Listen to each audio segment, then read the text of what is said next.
My sweet and lovely viewers. তো আজকে আবারও চলে এসেছি নতুন আরেকটি প্রেগনেন্সি রিলেটেড ভিডিও নিয়ে।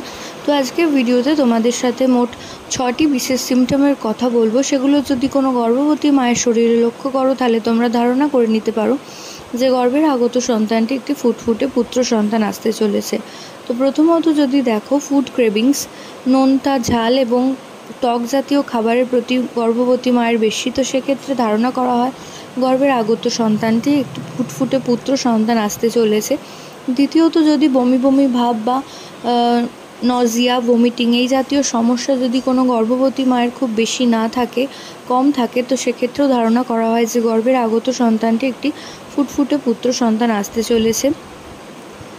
তৃতীয়ত, যদি তোমরা খেয়াল করো যে গর্ভবতী মায়ের ইউরিনের কালার কিছুটা হলদেটে ভাব রয়েছে, সে যখনই ইউরিন পাস করছে তার কালার রয়েছে কিছুটা হলদে রকমের, তো সেক্ষেত্রেও তোমরা ধারণা করতে পারো গর্ভের আগত সন্তানটি ফুটফুটে পুত্র সন্তান আসতে চলেছে। এছাড়াও যদি তোমরা দেখো গর্ভবতী মায়ের চুল দিনে দিনে সুন্দর হচ্ছে এবং চুলের ঘনত্বও বাড়ছে, সেক্ষেত্রেও ধারণা করা হয় যে গর্ভের আগত সন্তানটি একটি পুত্র সন্তান।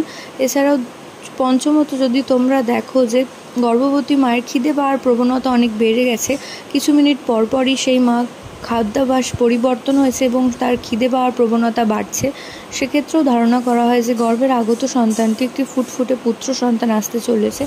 এছাড়াও ষষ্ঠত, যদি তোমরা দেখো কোনো গর্ভবতী মায়ের পা ধীরে ধীরে ফুলতে শুরু করেছে এবং শেষ মাসে গিয়ে কিছুটা ফোলা ফোলা ভাব রয়েছে পায়ের মধ্যে, সেক্ষেত্রেও তোমরা ধারণা করতে পারো গর্ভের আগত সন্তানটি ফুটফুটে পুত্র সন্তান আসতে চলেছে। তো ভিডিওটা আশা করছি তোমাদের কাজে আসবে। প্রত্যেকে ভালো থেকো, সুস্থ থেকো। এটা কোনো রকম জেন্ডার প্রেডিকশনের ভিডিও না, শুধুমাত্র কৌতূহলবশত ওল্ড ওয়াইফ টেলস থেকে কিন্তু ভিডিওগুলি তৈরি করা হয়েছে। তো প্রত্যেকে ভালো থেকো, সুস্থ থেকো এই কামনা করে ভিডিও এখানেই শেষ করছি। নমস্কার।